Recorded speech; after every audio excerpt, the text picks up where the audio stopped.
இன்றே டவுன்லோட் செய்து உங்கள் ஃபேவரட் ஷோக்களை என்ஜாய் பண்ணுங்க. குழந்தைக்காகவும் அஞ்சலிக்காகவும் தான் நான் உங்க ஃபேமிலியை சுத்தி சுத்தி வந்தேன். என்ன ஆனாலும் சரி, நான் என் அஞ்சலியை விட மாட்டேன். நான் நல்லவன். என் அன்பு என்னன்னு நான் அவளுக்கு புரிய வைப்பேன். என்னால என் அஞ்சலிக்கோ அவ வயித்துல இருக்கிற என் குழந்தைக்கோ ஒரு சின்ன அசம்பாவிதம் கூட நடக்காது. அர்ஜுன், நீ கவலைப்படாத. உண்மையிலேயே உனக்கு கெடுதல் பண்ணணும்னு நான் எதையுமே செய்யல. புரிஞ்சுக்கோடா. என் பாசம் உங்க யாருக்குமே புரியல. அதான் பிரச்சனையே. நான் காட்டுற அன்ப நீங்களாம் என் மேல முழுசா காட்டி இருந்தீங்கன்னா நான் இப்படி எல்லாம் பண்ணிருக்கவே மாட்டேன் அர்ஜுன். அதான் நான் சொல்றேன், புரிஞ்சுக்கோ. என் தப்பு இதுல 50% இருக்குன்னா மீதி உங்க மேலதான் இருக்கு.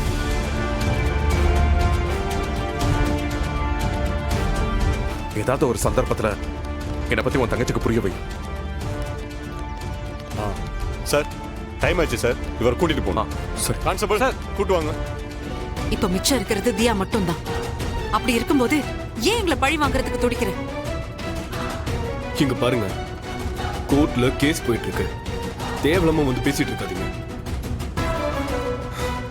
என்ன இங்க வந்து எங்களை கன்வின்ஸ் பண்ண பாக்குறீங்களா? இதுக்கெல்லாம் நாங்க பண்ணிய மாட்டோம். ஹலோ ஹலோ பாடி பில்டர், போதும். பேசிட்டு இருக்காங்கல்ல, கேளு. கூட கூட பேசுன ஏற்கனவே செம்தி என்கிட்ட வாங்கியிருக்கிற, மறந்துடாத.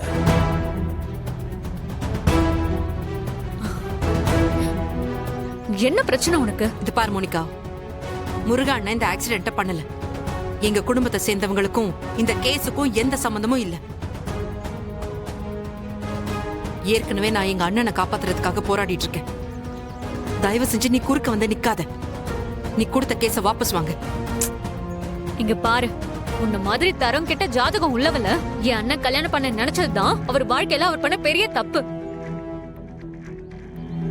அதனால எவ்வளவு பெரிய விளைவு. என் அண்ணன் செத்து, என் அம்மா செத்து, இன்னைக்கு நான் தனியால இப்படி நின்னுட்டு இருக்கேன்.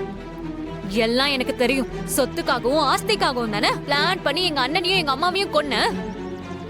நான் உன்னை சும்மாவே விட மாட்டேன். உன்னால முடிஞ்சதை பாத்துக்கோ. வாஜகன்,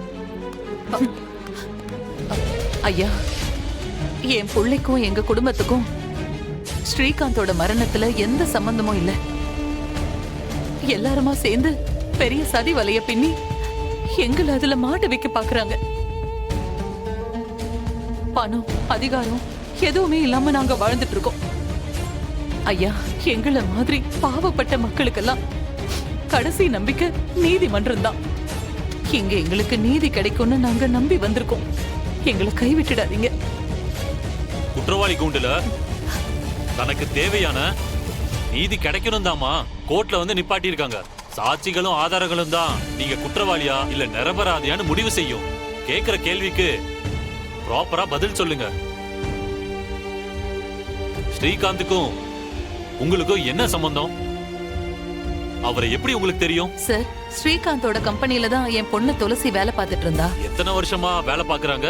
ஒரு 4 வருஷம் வேலை பார்த்தா. அதுக்கு முன்னாடி அவங்க எந்த கம்பெனில அவங்க வேலை பார்த்தாங்க?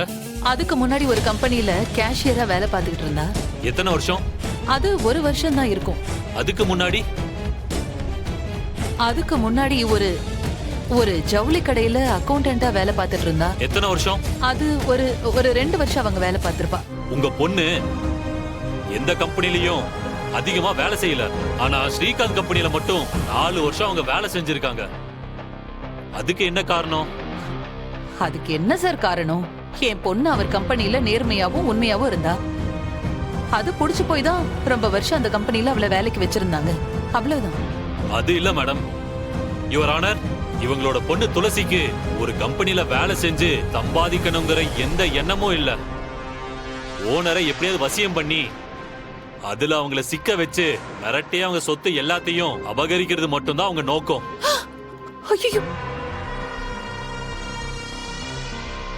அனி டிராப்னு சொல்லுவாங்கல்ல,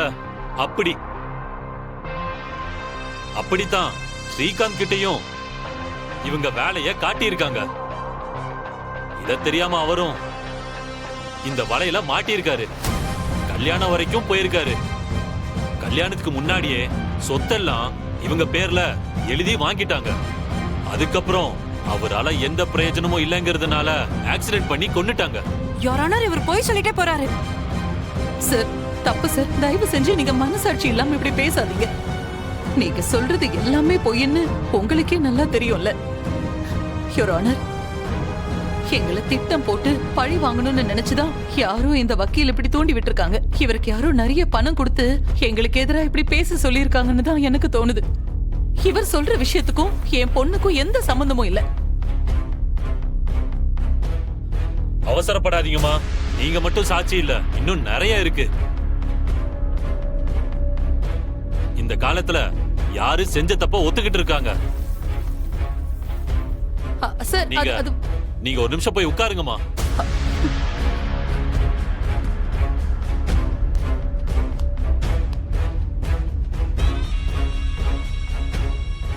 என்ன இவர் இப்படி தப்பு தப்பா பேசுறாரு? யுவர் ஆனர், நான் இன்னொரு சாட்சியும் கொண்டு வந்திருக்கேன். Okay, proceed. துளசி இதுக்கு முன்னாடி வேலை பார்த்த கம்பெனியோட ஓனர். சண்முகம் சண்முகம் சண்முகம். என்ன துளசி, பயங்கர யோசனையில் இருக்கீங்க? ஒன்றும் இல்லை சார். ஒன்றும் இல்லையா? இல்லையே, உங்க மனசுல ஏதோ ஒண்ணு இந்த காரை விட வேகமா ஓடிட்டு இருக்கு. என்ன விஷயம் சொல்லுங்க துளசி, பார்த்துக்கலாம்.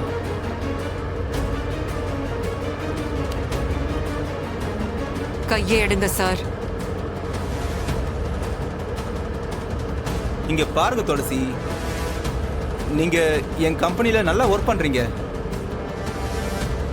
பார்க்கவும் நல்லாவும் இருக்கீங்க. ஆனா இந்த மாச சம்பளம் வச்சு வாழ்க்கையில முன்னுக்கு வர முடியுமா? அதனால நீ கொஞ்சம் அட்ஜஸ்ட் பண்ணா. வண்டியை நிறுத்துங்க. என்ன துளசி,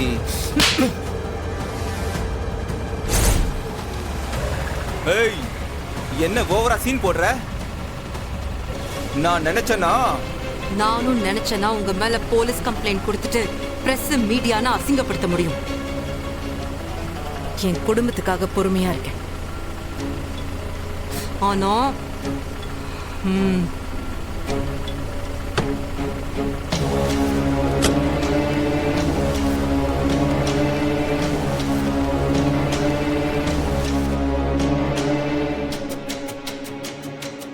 எனக்கு அவங்க நோக்கம் புரிஞ்சதால அவங்கள என் கம்பெனில இருந்து ஃபயர் பண்ணிட்டேன்.